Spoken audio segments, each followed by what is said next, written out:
This is the evil in everything that happens under the sun. The same destiny overtakes all. The hearts of men, moreover, are full of evil, and there is madness in their hearts while they live, and afterward they join the dead. Isa pong observation ni Solomon, that anything can happen to any one of us, so we never know if life will be good or bad. But exactly the same thing will finally happen to all people, and he probably refers to death, to the end of this earthly life. Whether we live right and respect God, or sin and don't respect God, we all die. As sinasabi niya, it's terribly unfair for the same thing to happen to each one of us.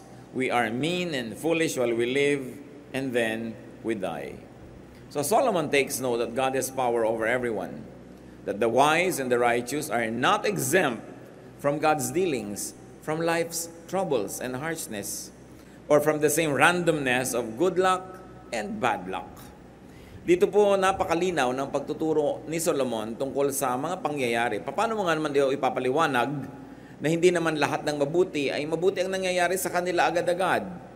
Hindi naman lahat ng masama, parang napapahamak din agad-agad.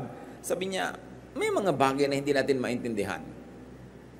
At ang tawag nga dyan doon, meron daw dinarat na ng malas at may dinarat na ng swerte. Kung bakit allergic ang maraming conservative Christians tungkol sa katotohanan na yan, pero ang totoo, nangyayari naman talaga. Kung bakit lang sobrang iba ang pakahulugan natin dun sa sovereignty of God, kaya sinasabi natin walang minamalas. Pero sinasabi ni Solomon, hindi lahat ng mga marunong tumakbo at mabilis na nanalo sa takbuhan. Hindi lahat ng marunong nagkakapera. Hindi lahat ng malakas na nanalo. Sabi ko, anong tawag mo dun? No? Kaya kung minsan, napakalungkot ng pananaw niya sa buhay, at sinasabi niya that death is a great leveler. Lahat din naman namamatay. It happens to all. So the teacher finds it unfair.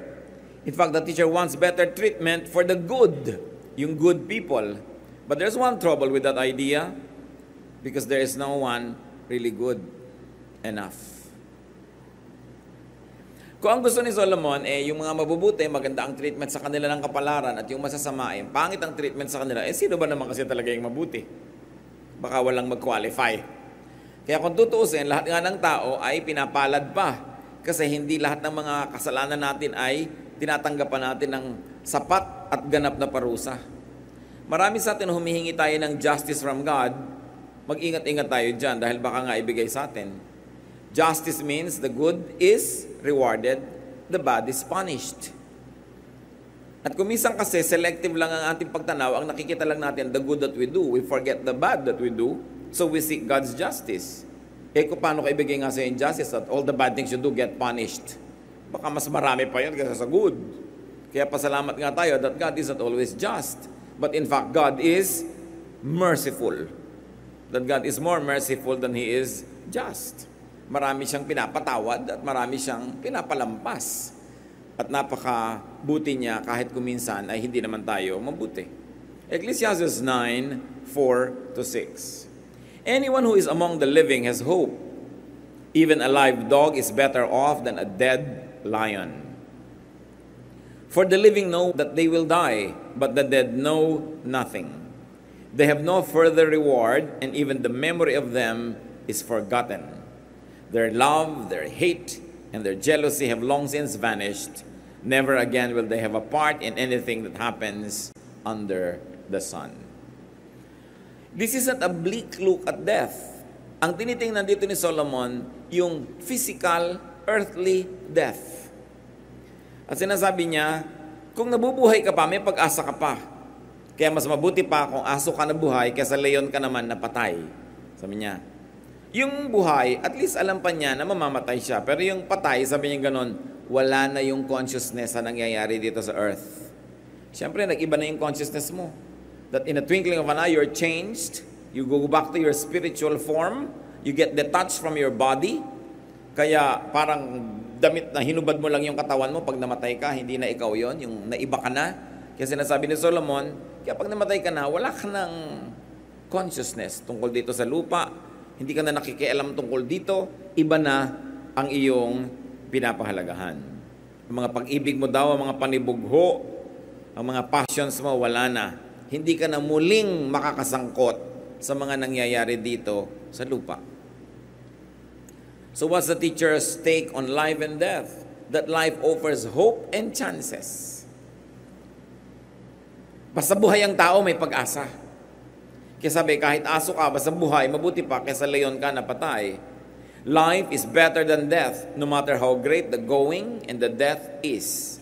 Kaya ang ginawa niya pong talinghaga at metaphor, live dog and dead lion. If we're going to extend that application, that the least person alive is better off than the greatest person but is dead. Habang ang tao may buhay, meron siyang pag-asa, meron siyang pagkakataong maging dakila pa, mag-improve pa ang kanyang situation. Kaya yung buhay lang kuminsan, kahit pa nga para kang nakaligtas sa sunog na wala kang dala kahit ano, pero yung buhay ka, dala-dala mo yung buhay mo, napakalaki na yon na dapat ipagpasalamat. At napalaking bagay para ipagdiwang. This thought of Solomon challenges and deconstructs the common notion that great death and heroism is glorious. Sabi niya, lion ka nga, dead ka naman. Di ba buti pa na lang na dog ka na lang, na alive. Sa culture po ng Israel, yung dog ay mababang uri ng hayop yon. Hindi katulad ngayon na pet mo yung dog, mahal na mahal mo yung dog. Sa kanila, pag sabing dog, mababang uri. Kaya sabi niya, mabuti na yung pinakamababang uri ka, buhay ka naman, kaysa ang taas-taas pero patay. Ano ang minumungkahi niya dito? Therefore, stay alive. The primary duty of life is to continue living, to stay alive. Sino kaya at ano ang konteksto ng mga sinasabi dito ni Solomon? Kasi kadalasan, mga kapatid, tayo ay kinokondisyon to think that it is glorious to give our life to causes. Bakit binibigyan ng mga medalya yung mga heroes? Para marami pa uling mamatay para sa isang act of heroism, pampa-encourage. Bakit binibigyan ng mga award, mga pagkilala yung mga naulila para mas gumaan ang dibdib nila sa pagbibigay ng mahal nila sa buhay at iniala yung buhay ng mahal nila para sa isang cause. Anong cause yun? Maybe patriotic cause, maybe cause for the environment, maybe cause for an ideology, whatever it is. But Solomon is saying, magkaingat ka. Huwag kang agad-agad nagbibigay ng buhay mo at masasakripisyo ka para sa isang bagay na magiging dead lion ka. Napakahalaga sa tao na siya ay buhay. Bakit po kakaiba ang pananaw na ito? Katulad pa ni Solomon, hari siya. Siyempre, mga hari, gusto niya yung mga army, buong pusong namamatay para sa king. No? Siyempre, ang gusto ng estado, ang mga tao, buong pusong nagbibigay ng buhay para sa bayan. Ganyan-ganyan. Pero kung tutusin, ano ba yung bayan? Kung minsan ang pagkakakilala mo, sino ba yung bayan? Yun lang palang mga mayayaman doon, sila lang pala yung bayan. Kasi sila lang yung gumagamit sa bayan, sila yung nag-e-enjoy ng bayan, sila yung masarap ang buhay sa bayan. Tapos ang dami-dami mga taong ine-encourage silang ibigay ang buhay para sa bayan. Pero yung definition pala ng bayan is only for the elite. It can happen. Kaya ang pabala dito sa atin ni Solomon, bago ka magpakabayani, tingnan mo muna.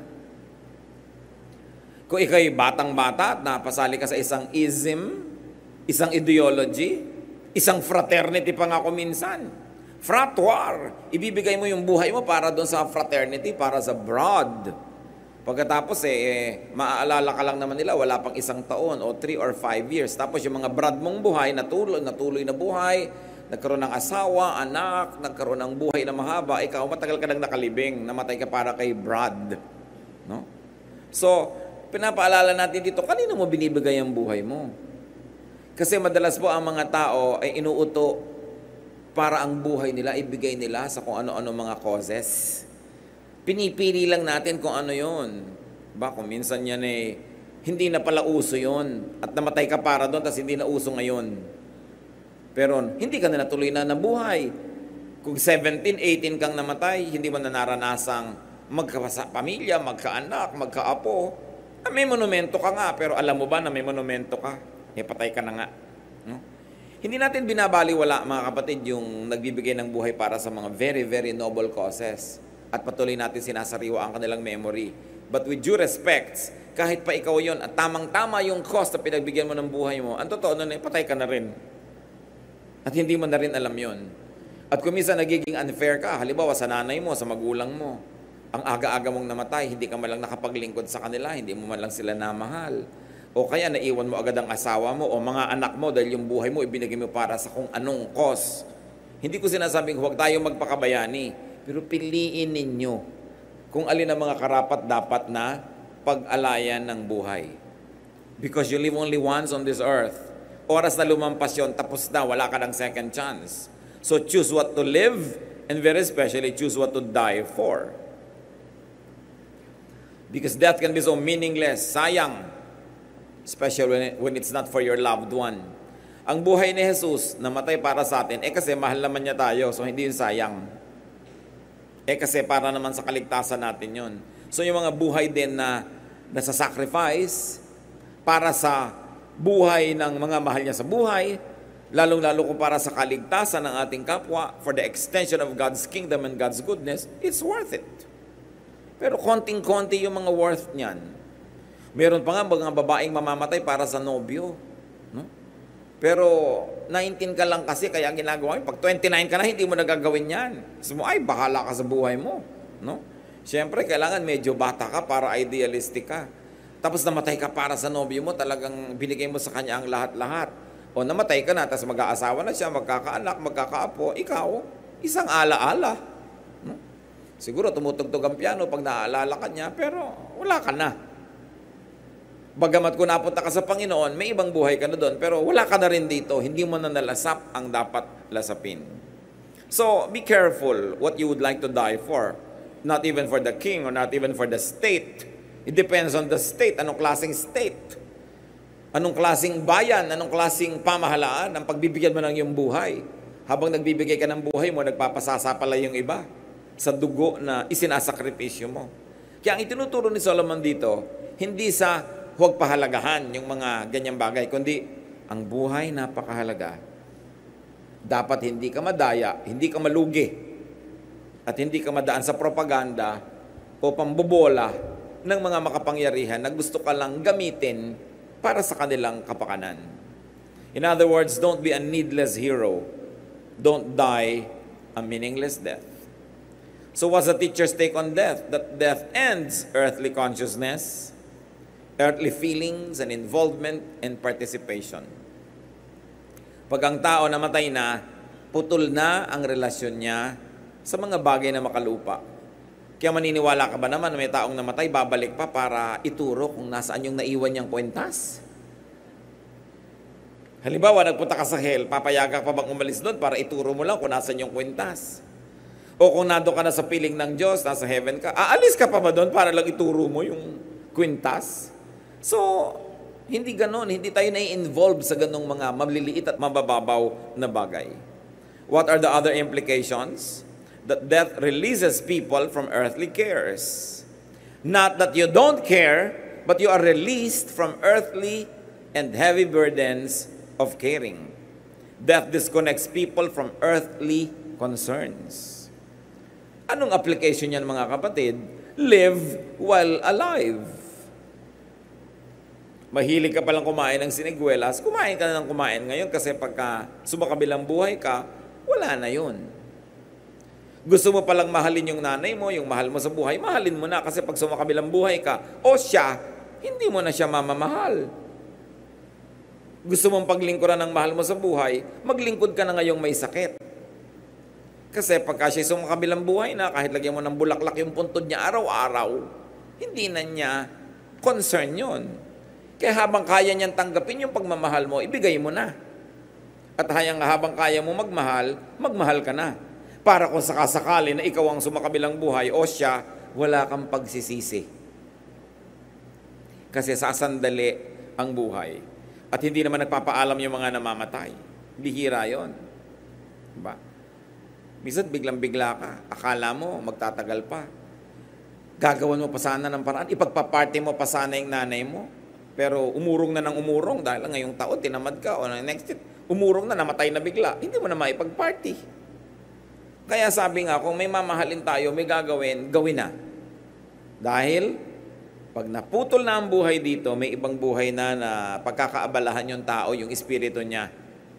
Kaya dito na tayo magmahalan. But the nice thing about it, brothers and sisters, is that Death releases people from earthly troubles.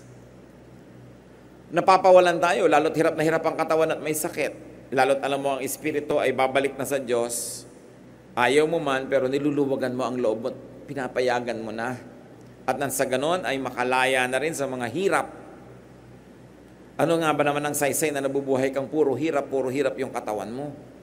Hirap na hirap na hirap. Naghihintay naman ang Panginoon sa kabilang buhay para bigyan tayo ng ginhawa. Kaya, meron na namang isang application yan. Habang kaya ng katawan mo na mag-enjoy ka. Sa paraang hindi ka nagkakasala, nagkakamali o gumagawa ng mali sa kapwa at sa Diyos, pero enjoyin mo na. Kasi kung minsan, nagkakasakit ka, hindi mo na kaya.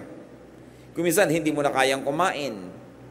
Namamaga ang lalamunan mo, hindi ka na maka-enjoy. So habang hindi ka na mamaga, dapat pinapahalagahan mo yon at ginagawa mo yung dapat mong gawin.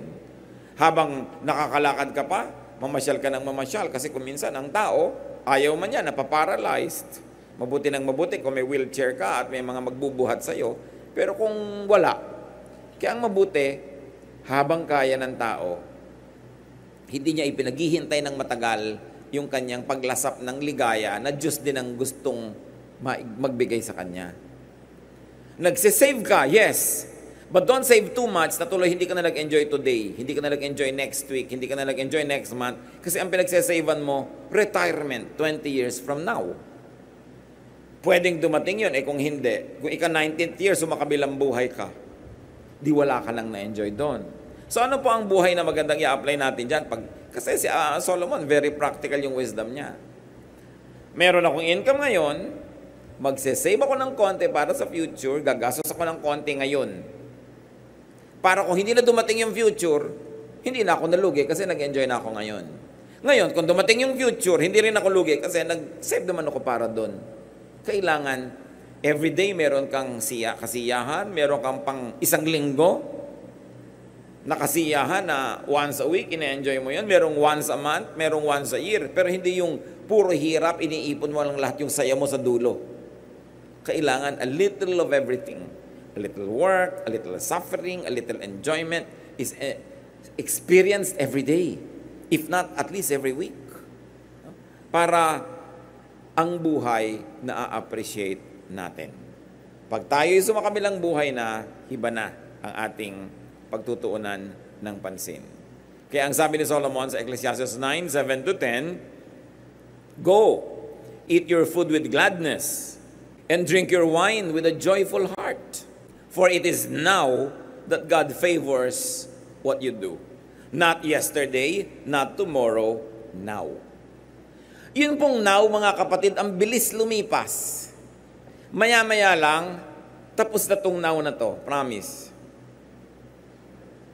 Sandali lang yun, tapos na. Naranasan nyo ba na meron kayong party pinaghahandaan, mga 2 buwan, 3 buwan yung hinahanda, tapos yung party na tapos na agad? Halos hindi nyo naramdaman. Tapos bukas, hanggang sa dulo na yan, puro na lang past tense yun. Tapos na. So, ano ang lesson? Habang nangyayari yung event, mag-slow motion kayo ng panahon and enjoy it. Enjoy it. Katulad halimbawa ng mga babaeng ikakasal. Ang gusto siyempre, mahaba ang lakad. Yung iba, pastor, gusto ko pong mahabang lakad. Magsimula ka na sa Vito Cruz. Haba talaga nun, kung gusto mo. O gusto mo, tugtog cha-cha para may atras. Ang tagal mo. Kasi pag dumating ka na dito sa dulo, tapos na. Di ba? So, tagalan mo na. Iba naman ang pagmamadali kasi ninenervyos. Savor the moment. Magbabakasyon kayo, enjoy it. Huwag kang masyadong lagi nag-aapura, nagmamadali. Sobrang nagra-rush. Kasi mamaya tapos na, nakauwi ka na, tapos na yung bakasyon, wala na. Nagkukwentuhan, halimbawa kayo mag-asawa sa kama na ang sarap ng kwentuhan nyo. Bigla, ay teka, maglalaba pa ako. Hayaan nyo na, wag na kayo maglaba. Diba yung, hayaan nyo na, isuot nyo na lang uli kung gusto nyo. Pero, kailan pa babalik yung ang ganda ng kwentuhan nyo? Hindi mo lang pwedeng, teka lang maglalaba lang ko, pagbalik mo, ituloy natin. Wala na yung spirit ng kwentuhan. Tapos na. Kumakain kayo, ang sarap ng kain nyo, huwag kayong mag-apura. Kung hindi naman life and death yung nakataya, ay, hayaan mo na, malate ako ng konti. O mag-cancel ako ng activity kung kaya ko kasi bihirang nagkakainan tayo na masaya. In other words, brothers and sisters, enjoy the now. Pag pinalampas nyo yun, kahit ano pa ang pagsasentimiento nyo gawin, hindi na yun babalik. Kaya kailangan enjoyin. Meron naman yung kabaligtaran. Halimbawa, hindi enjoyable yung moment. Nabalian ka ng paa, nakasemento ka sa ospital, 2 buwan ka doon. Ang sabihin mo, lalampas din to. Kasi lalampas din. Magiging past tense din yun. Ang mahalaga lang, lampasan mo yung hirap. At pagdating ng bukas, gising ka pa at buhay ka pa. Kaya masarap din na lumilipas ang panahon eh. Kasi ibig sabihin, walang pagdurusang permanent. At yun namang pag-enjoy, bagamat hindi permanent, pwede mong lasapin. Pag kumakain kayo mga kapatid, huwag isang kagat, lulon. Bakit? Sa bibig lang masarap ang pagkain. Paglampas dito, sa lalamunan, malaking trabaho na. Diba? Hirap na hirap ang tiyan mo, ang bigat-bigat ng feeling mo. Trabaho na yan, ang sarap habang nandoon siya sa dila kasi nandoon ang taste buds. Therefore, pag kumakain, lasapin. Diba? Huwag yung lulon lang ng lulon, nagmamadali. Biruin nyo, magmamadali kayo. Dahil sa breakfast, wala na kayong oras. Eh ano ba nung gumising kayo ng 30 minutes earlier than usual? Then you can sit down and relax and enjoy it. Kesa kumain lang kayo para mabusog. Masyadong mababa yun, panghayop. Yung kumakain lang para mabusog. Kasi ang tao dapat kumakain para masiyahan. Kaya ang tao kung ano-ano na invento, niluluto yung pagkain, inilalaga, ipiniprito, pinapalamig, may pinapalutong, may pinapainit, para masarap. Why? Because God likes you to enjoy. Bakit alam nyo na gusto kayong mag-enjoy ng Diyos? Nilagyan kayong taste buds. Pwede namang wala eh. Lulunin mo na lang at nang buhay ka. Pero ang bait-bait ng Diyos, He placed nerve endings in the most correct parts of our body to enjoy everything. God wants you to enjoy. Kung minsan ang pagtingin natin sa religion, para ang gusto lang ng Diyos, penitensya, luha, pagdurusa, hindi yun totoo. Hinihingi lang yon kung yun ang kailangan para ma-purify ang ating spirit. Pero kung hindi, God wants you to have fun. God wants you to enjoy. So ulitin natin ang sabi ni Solomon, go, eat your food with gladness. With gladness, ha? Huwag niyong pinipintasan ang pagkain pagkaharap niyo. Bigyan yan ng Diyos eh. Hindi, ang tabang, ang alat. Di ba? Kung may kaharap ka bang tao na hindi mo gusto itsura, sasabihin mo, hindi mo pinipintasan dahil kaharap mo, yung pagkain. Kaharap mo yan. Bigay yan ng Diyos. So, dapat may etiquette ang pagkain. So, eat your food with gladness and drink your wine with a joyful heart. For it is now that God favors what you do. Always be clothed in white. Baka naman bukas sa kaputi kayo lahat.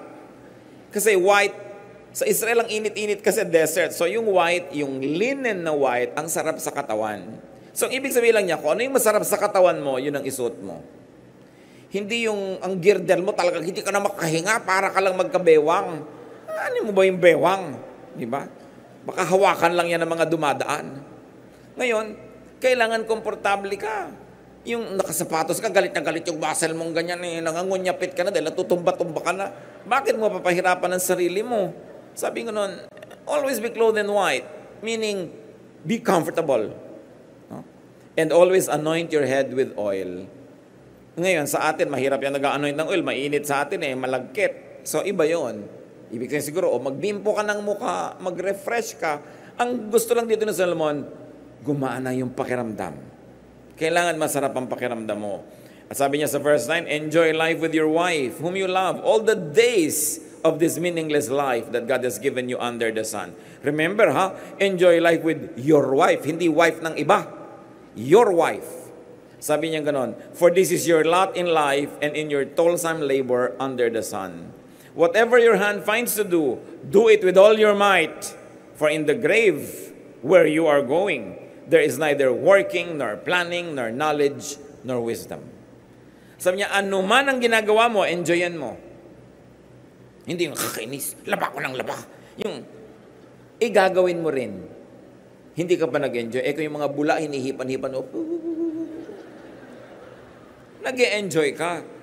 Lalo't hindi ka enjoy, turuan mo ang sarili mo kung wala ka namang choice. Dapat mo rin namang gawin, di ba? Ba't ka magre-reklamo? Hanapan mo ng saya para aalis ka doon enriched by the experience and you enjoyed it. Kasi ang buhay nga, kahit naglalaba ka, namamalansya, nakalambiting ka sa bus, hindi na rin babalik yung moment na yun eh. Total, nakalambiting ka na, magbaras-baras ka na. Baka ma-develop pa yung mga bicep mo. So, kesa nagre-reklamo ka sa buhay. Marami tayo hindi pwedeng baguhin, mga kapatid. Pero pwede niyong baguhin ang attitude.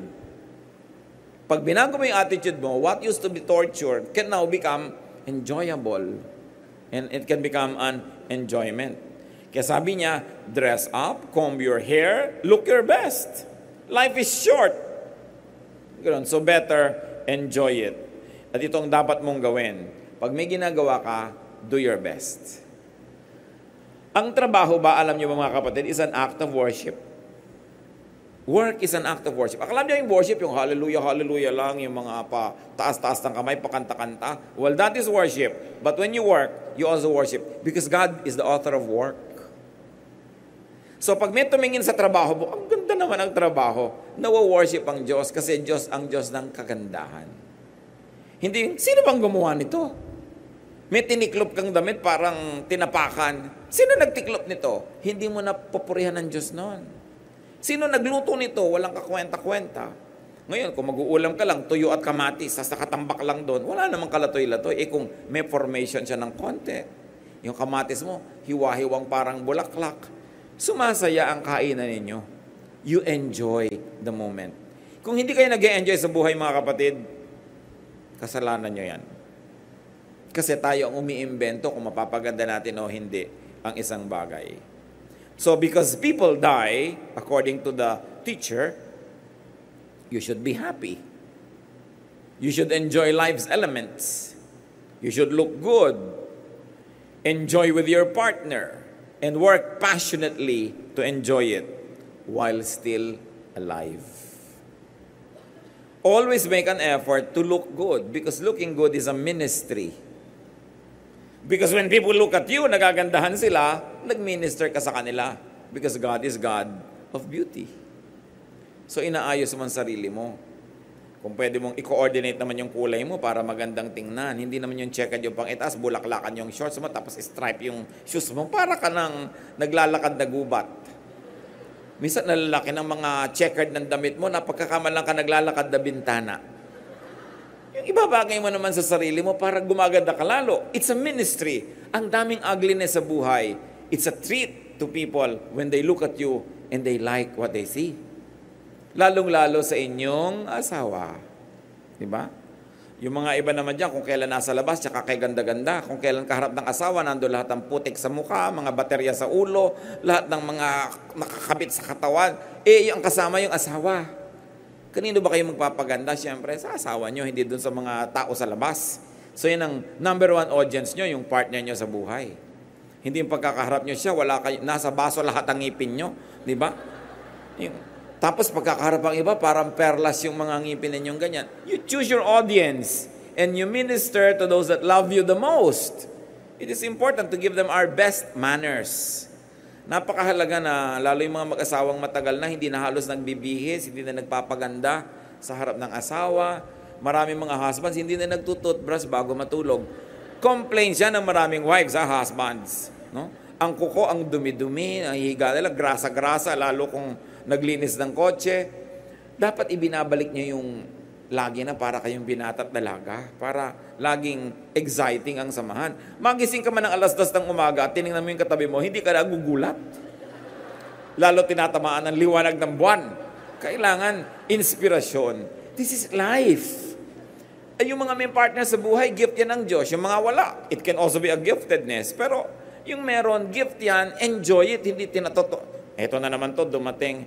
Yung dumadating na yung asawa, kailangan handa ka para enjoy ka. Time management. It's very important to listen to Solomon kasi yan ang highest praise. Not to just say hallelujah. But when God looks at you, God says, hallelujah, praise me. No? Dahil sabi ng Diyos, praise me dahil ang buhay niya, ang ganda-ganda. Dahil nakikinig siya sa akin, nag-e-enjoy siya sa buhay. Siyempre, kung malungkot ka, miserable ka, pinapalungkot mo ang Diyos. So, hindi worship yon. Gagawa ka ng paraan. Ecclesiastes 9:11, I have seen something else under the sun. The race is not to the swift, or the battle to the strong, nor does food come to the wise, or wealth to the brilliant, or favor to the learned. But time and chance happen to them all. Ito yung binabanggit ko mga kapatid. Sabi ni Solomon, sa talino ko na to, sa dami na naobserbahan ko, nakita ko na hindi lahat ng mabilis tumakbo na nanalo sa karera. Minsan, nadadapa, natatapilok. Di ba? Sabi ganoon, hindi lahat ng marunong yumayaman, nagkakaroon ng pagkain. Hindi ko mamatalino, siya na ang lumuluwag sa buhay. Alam niyo, eka napansin ko, dinaratan tayo ng mga malas-mala sa buhay. Minsan, ikaw yung pinakamaganda, hindi ikaw ang nanalo. Minsan, ikaw naman yung pinakamatalino, hindi pa rin ikaw yung panalo. Sabi niya, the fastest runners and the greatest heroes don't always win races and battles.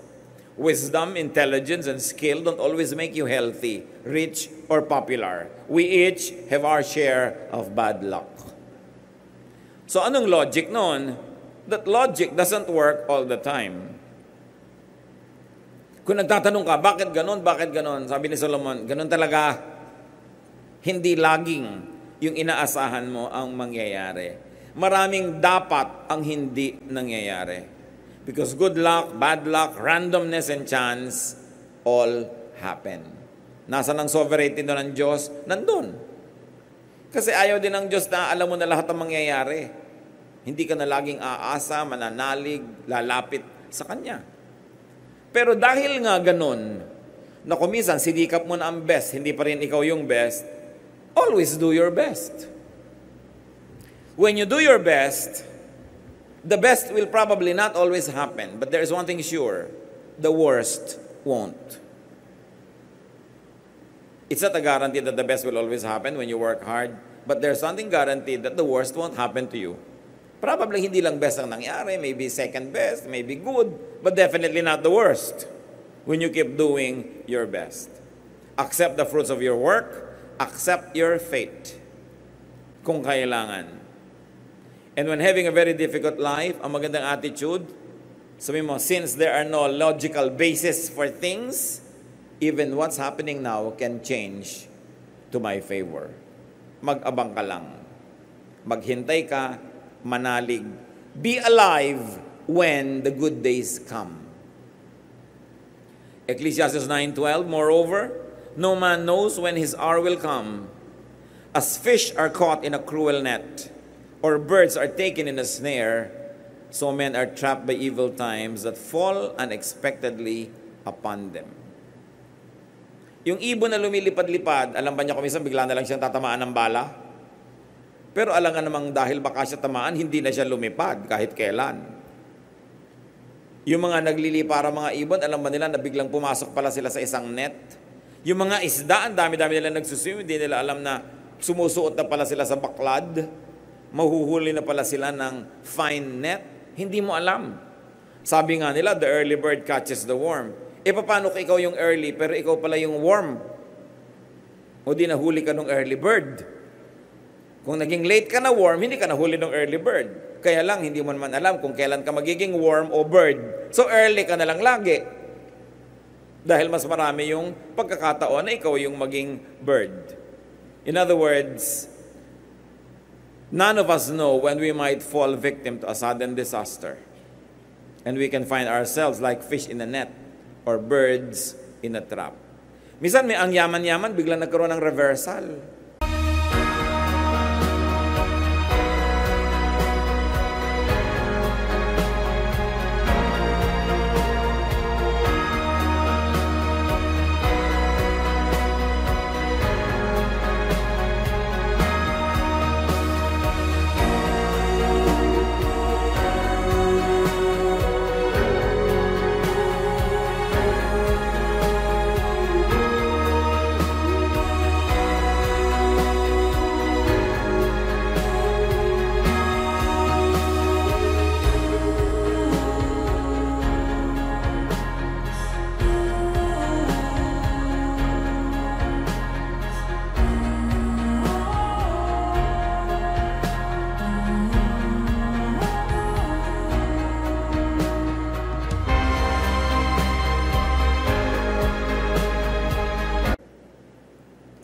Money changer, ang yaman-yaman na niya, tapos ang dami niya nabiling dollar ngayon.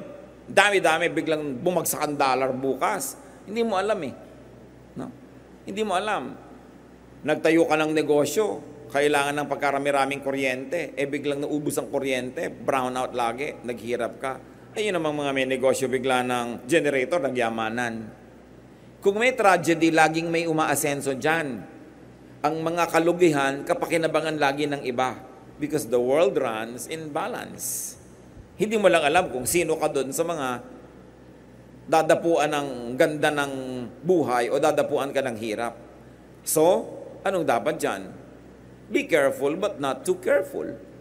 Because when you're too careful, you will not do anything. Sabi nga ni Solomon, if you always watch the weather, you will never plant. Pag lagi kang natatakot, lagi kang sigurista, hindi ka na mag-i-invest kahit kailan. But you calculate your risks. Minimize your risk, but take risks. That's what life is all about. Hindi ka pwedeng super sure. Talagang laging may element ng risk yan. Enjoy freedom and enjoy life whenever possible because you don't know when your enjoyment might suddenly be taken away. Don't be too optimistic, but also don't be too pessimistic. Huwag ka masyadong negative, huwag ka masyadong positive, gitna ka lang. Keep relying on God.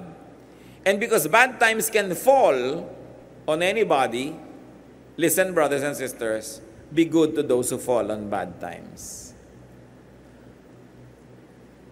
Pagka may mga biglang naghirap, huwag natin sabihin, kasi deserve niya yan eh. Kasi parang sinasabi mo na ako hindi naghihirap kasi ito yung deserved ko. Sinabi na nga ako minsan, hindi naman talaga yung deserve mo, pero yun ang nangyayari. At yun ang hiwaga ng buhay. Pag kasi sinabi natin, yan ang dapat sa kanya. Careless kasi siya. Para na nating sinasabi ang sarili natin, excuse na ako na hindi tumulong kasi deserve niya yung nangyayari sa kanya.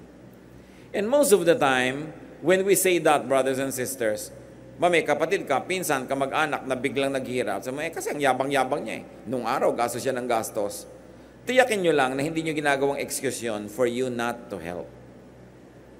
Kasi kadalasan, kino-convince natin ang sarili natin para huwag tayong mag-guilty sa hindi natin pagtulong na, yun naman na dapat sa kanya. Dahil pwedeng dumapo rin sa'yo ang dumadapong hirap sa iba. Pag hindi ikaw ang dinapuan nun, maging mabuti ka doon sa dinadapuan. Hindi mo kasi alam, baka bukas ikaw naman ang mga ilangan ng kabutihan ng kapwa. Walang sure sa buhay. So ang ginagawa natin, dinadagdagan natin na itinatanim, para kung yung iba hindi tumubo, may isa man lang o dalawang tumubo, buhay ka na. Dinadamihan natin ang ginagawa ng mabuti. 2 o 3 man dyan, hindi tumanaw ng utang na loob. May isa lang o 2 makaalala sa'yo, lalo sa oras na ikaw nangailangan, malaking bagay yon. Dapat mabait ka sa nangangailangan. Mabait ka sa nagigipit, sa napapahiya, sa nai-embarrass, sa nakukorner, people who are caught in the act, red-handed, no? With something very wrong and embarrassing. Try not to look. So that when it happens to you, people will give you the same courtesy. Always give the charity that you might want to receive in case you become the needy one. Don't burn the bridge over which you too must pass. Don't deny others the same kindness that you might need yourself. And remember, always be thankful that you are on the giving end and not on the receiving end. Kung minsan ang hirap niyan ikaw lang ang may kaya sa inyong magkakaibigan, lagi na lang ikaw ang taya. Pero di ba pasalamat ka, kaya ka nga taya, may itinataya ka. Minsan sa inyong magkakamag-anak, lagi na lang ikaw yung meron kasi ang hirap-hirap nila. Tuwing kakain na lang, ikaw magbabayad. Tuwing may family reunion, ikaw magdadala ng ulam. Pero di ba buti nga, ikaw yung nagdadala kasi may dinadala ka. Kesa ikaw yung aasa-asang ano kaya ang dali ng iba. Tapos, insecure ka. Huwag kayo kahit kailan magre-reklamo that you are givers. You become givers only because you have already become recipients from God's grace. Kaya ka lang naman may ibibigay dahil may tinanggap ka na, nauna na mula sa Diyos, na-advance na. Kaya dapat magpasalamat. At huwag mo kahit kailan sasabihin, deserve ko kasi to. Kaya akin lang to. Ang tunay nating deserve punishment dahil lahat naman tayo makasalanan. So kung may na-enjoy kang maganda, grasya lang yan ng Diyos, share it with other people. Huwag mong isama ng loob na kumisan, sana ang nasave natin, darling, 100,000 na. Pero dahil yung nanay mo, hingi ng hingi, tuloy 50 na lang. No? For all you know, kaya ka binigyan ng Diyos ng 100 para yung 50 sa'yo, yung 50 pang charity. Na pag hindi mo pala ibinigay, lahat yung 100 babawiin ng Diyos. Hindi ka nagsisisi na gumagawa ka ng mabuti kahit kailan. Hindi ka man bayaran ng tao, hindi ka man suklian, may Diyos na buhay. Na hindi ka man din bayaran at palitan ng Diyos yung binigay sa iyo, inauna na nga niyang binigay, kaya kami naibigay sa iba eh. Ba't ka pa nagrereklamo? Kaya yung buhay, sarap na unawain. At kung ang mga tao magiging makadiyos, lahat magiging mabait. Walang magiging mayabang at makasarili. Verses 13 to 16. I also saw under the sun this example of wisdom that greatly impressed me. There was once a small city with only a few people in it, and a powerful king came against it, surrounded it, and built huge siege works against it. Now there lived in that city a man poor but wise, and he saved the city by his wisdom. But nobody remembered that poor man. So I said, wisdom is better than strength, but the poor man's wisdom is despised, and his words are no longer heeded. Mixed reaction ito. Sabi niya, alam niyo, meron ako alam na kwento at hindi na natin alam yung detail na yon. Hindi natin alam kung ano yung naganap. Pero sabi niya, minsan merong isang syudad na nanganib na masakop ng ibang mga army, pero merong isang magaling, matalinong tao, bagamat mahirap, na dahil sa kanyang ideya or leadership, nailigtas yung city. Pero alam niya, sabi, hindi naman matagal na naalala yung tao kasi mahirap. Anong lesson niya dyan na sinasabi? Wisdom is better than strength. May strong enemies outside pero may wise man inside the city did not fall. So sabi niya, wisdom is better than strength. Apply niyo sa buhay niyo yan. Wisdom is better than strength. Kung minsan, pipili ka, sino kaya ang gusto kong kasama? Yung malakas o yung matalino? Alam niyo, iba yung lakas ng katalinuhan. Sabi niya, wisdom is better than strength. But it's not wrong to be strong, especially if you could also be wise. Pero ito yung lesson. Sabi niya, pag mahirap ka, walang pumapansin sa'yo kahit magaling ka. Siyempre, naiba na ng konti ngayon yan kasi na-democratize na rin yung galing May mga mahihirap na nakakakuha ng scholarship, nakakaahon sa hirap. Yun ang galing ng pagbabago ng mga kabihasnan. Hindi katulad nung araw, permanent yung monarchy, permanent yung aristocracy. Sila lang talaga. Kahit ka pa matalino, mahirap ka, hindi ka asenso. Pero ngayon, salamat, marami nang naiba. Na-democratize even the distribution of wealth, although there's still a lot of unfairness. Pero ang talagang lesson na pwede nating kapulutan dyan, kung gusto mo na mapansin ka at hindi ka tinitisod-tisod at kinakawa-kawawa, make something of yourself. Rise from poverty. Be a meaningful person. Be wise. And then you will have more meaning as far as the other people are concerned. Talaga naman, di ba? Pag mayaman yung nag-joke, kahit corny, maraming tumatawa. Kasi mayaman yun Marami talagang pumapansin sa may kaya. So kung ikaw maramdamin, ayaw mong lagi kang naaapi dahil mahirap ka, pues payamanin mo ang sarili mo na magkaroon ka ng kahulugan. Gumawa ka ng paraan, huwag ka lang reklamo ng reklamo. Magsikap ka. Kasi ngayon naman, posibilidad na, nakatotohanan na ang tao nakakahulagpos, nakakalaya sa kahirapan. Hindi lahat. Pero ngayon, possible na. Nung araw ni Solomon, hindi pwede yun. Pag ipinanganak ka nun, alipin ka. Hindi na iiba yun. No?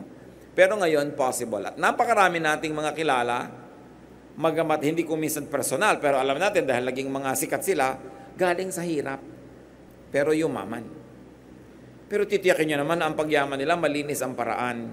Hindi ko mo yumaman lang at galing sa hirap, accomplishment na yon. Kailangan malinis ang iyong pamamaraan. Mahirap talaga sigurong maging mahirap. Kaya dapat sikapin mong umalis dyan. Ang kahirapan, mga kapatid, kailangang tanggapin mo, entertainin mo, mahalin mo para magtagal sa iyong piling. Ang mga taong nakalaya sa kahirapan, hindi nila tinanggap. Inayawan nila yung ganung buhay, gumawa sila ng paraan na makatakas, makalayo sa hirap. Kaya nakakalayo sila. Pero yung mga tao, ay talagang ganyan, wala tayong magagawa, ay, wala talagang mangyayari sa buhay nila pag gano'n ang attitude. Yang kahirapan, pag hindi mo tinanggap, lalayasan ka rin yan. Pero kailangan gumawa ka ng paraan, nalayasan mo rin siya. Halimbawa, nakatira ka sa estero, nakatira ka sa mga miserableng lugar, at sinabi mong, ayoko na nandito pa ako 5 years from now. Ang laki ng pagkakataong mawawala ka doon. Kasi gagawa ka ng paraan eh. Pero pag sinabi mong, ganyan lang talaga buhay, wala tayong magagawa dyan. Diba? Sigurado nga abuti ka ng kopong-kopong doon sa lugar na yon. Kasi, tinatanggap mo. Inaapi ka ng tao, tinatanggap mong inaapi-api ka lang, aapihin ka talaga. Pero pag hindi mo tinanggap yon, resent it, I don't accept it, I don't accept that kind of behavior, then you teach yourself, you improve yourself so people will respect you. In no time at all, people will recognize you. So malaki ang ating participation kung nasa ang istasyon tayo ng buhay. Kailangan ayawin mo na naghihirap ka sa buhay. Hate poverty so that you will do something to solve it. Kaya nga mga kapatid, isang malaking godliness to solve poverty. Because there are many people with lots of talents, with lots of potential, wala nangyayari kasi sobrang hirap. At nakakalungkot yung mga taong nabuhay na sa hirap, ipinanganak sa hirap, mamamatay sa hirap. Hindi nila na-realize yung mga potentials, yung mga talents na inilagay sa kanila kasi lagi na lang silang busy surviving. Ano magagawa natin? Lalo kung kayo naman yung hindi mahirap. Do something to help those who are very, very poor. Kung kayo yung mga may-ari ng mga pagawaan, mga pabrika, mga opisina, increase naman. Basta kaya ng kumpanya nyo, yung mga benefits, mga sweldo, send people to school, help people get out of poverty. Ang sarap tulungan ng mga Pilipino. Kasi pag tinutulungan mo Pilipino, ang dami-daming nakikinabang. Minsan merong nagtanong, halimbawa, meron akong ganitong pera, kanino ko ibibigay? Sa Hapon, sa Canadian, bawa sa British o sa Pinoy. Sige, bigay mo sa Pinoy. Theoretical yung usapan na yon. Bakit? Kasi pag binigay mo yan sa Hapon, malamang kanya lang yun. Binigay mo sa British, kanya lang yun. Pag binigay mo sa Pilipino, buong barangay niya may balato. No? Masarap bigyan yung Pilipino, sigurado bibigyan yung nanay niya, yung kapatid niya. Maraming magkakaroon. Kaya masarap na, halimbawa kayo, may empleyado kayo, Pilipino, bigyan nyo na increase yan, hindi naman sasalohin yan eh, maraming makikinabang. Kaya dapat tayo nagbibigay. And sabi nila, there are only one-fourth of the people of our country are extremely poor. No, yung talagang poor. The other one-fourth poor, pero hindi naman extreme. Then the other one-fourth, kaya naman nila yung sarili nila. Diba? At kaya nilang tumulong ng konti. And then the other higher one-fourth, kaya nilang tumulong. So, yung mataas na one-fourth at yung pangalawang one-fourth, tumulong lang doon sa bottom one-fourth, masasolve ang poverty problem. Halimbawa, magpaaral ka lang ng isang tao, isang bata, siyempre pag natutuyo, nagkatrabaho, umasenso, tutulungan yung magulang niya, yung mga kapatid niya, pag-aaralin din niya. So, ang dami mo natulungan isang buong pamilya. So, by sending one person to school, you're actually helping solve poverty. No? Dahil sa atin naman, kayamanan natin yung edukasyon, mahilig tayong mamasukan, total, magkakatrabaho ka, so nakakasolve. Yun ang dapat nating pinag-iisip pag binabasa natin itong scripture. Ano ngayon ang kinalaman nito sa aking buhay? Ano kinalaman sa aming lipunan, sa aming bayan? And what's the relationship between wisdom and strength and poverty? According to Solomon, wisdom is better than strength. Intellectual power is better than physical power. So, dinedevelop dapat yan. But poverty negates wisdom. Bihira ang nakikinig sa opinion mo pag sobrang kang hirap. So, paasensohin mo ang sarili mo kung gusto mong napapakinggan ka. The poor, though wise, can be ignored or forgotten. So, godliness should strive to eradicate and minimize poverty. Pag hindi nyo malaman how to operationalize your faith, oh Lord, naniniwala po ako sa inyo, so anong gagawin ko? Help eliminate or minimize poverty. That's a good way to deal with God and to practice your faith. Verses 17 to 18, the quiet words of the wise are more to be heeded than the shouts of a ruler of fools. Wisdom is better than weapons of war. So napakasimple ng sinasabi sa atin, mabuti nang makinig sa mga tahimik na matatalino kaysa sa mga maiingay na hindi naman sila matatalino. At kung kayo matalino, speak your truth quietly. You don't have to shout when what you have to say is meaningful. Do not engage in loud debates. They will not amount to anything good. Ang tunay na matalino, hindi nakikipag-debate. Sayang lang ang energy mo. Kasi yung kausap mo, hindi man willing makinig yun. Ang gusto lang nun, manalo. And then listen to those who are quietly wise than those who are loudly foolish. Marami na naman, salad-salad ng karunungan. Pero marami tayong mapapakinabang sa chapter na ito. Life is seldom logical or fair. So maximize your good moments, minimize the bad moments, get the most out of life while giving the most to it also. Live, enjoy the moment. And it's not only you who should enjoy. Allow, assist, make people around you enjoy as well. It's a ministry to make someone enjoy. Plant, save, do good. You maximize your chances at happiness. Dear God, thank you that you want us to be happy. Thank you that every moment can be beautified